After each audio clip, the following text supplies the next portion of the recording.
আলহামদুলিল্লাহ। এই যে এটা দেখতে পাচ্ছেন এটা হচ্ছে কাঁচামরিচেরই এটা একটা টুপা অংশ।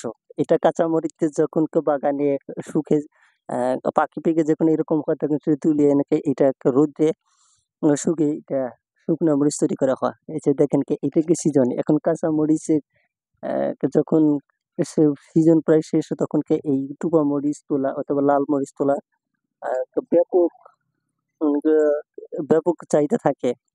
প্রতি বছরই কিন্তু এই সিজনে এই টুপা মরিচ তোলা হয়। দেখেন কি সুন্দর লাল টকটকে।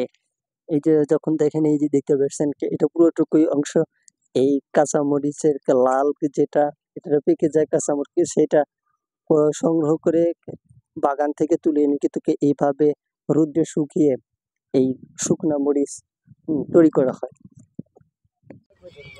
তো এলাকা জুড়ে তো চলছে এরকম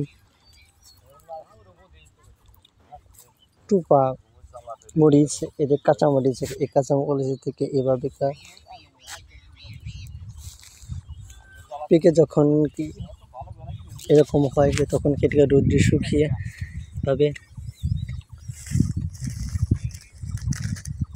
শুকনা মরিচে তৈরি করা হয়। এটাকে বর্ধমানকে চর অঞ্চলে কৃষিরাজগঞ্জ নদীর পাড়ে এই ধরনের বাগানে নিজের বাগানকে মরিচকে এভাবে টুপা মরিচ তৈরি করে শুকনো মরিচে পরিণত করা হয়।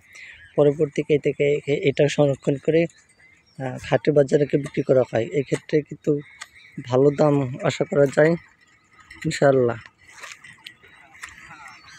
দেখেন পুরো গর্ত এলাকা জুড়ে আছে।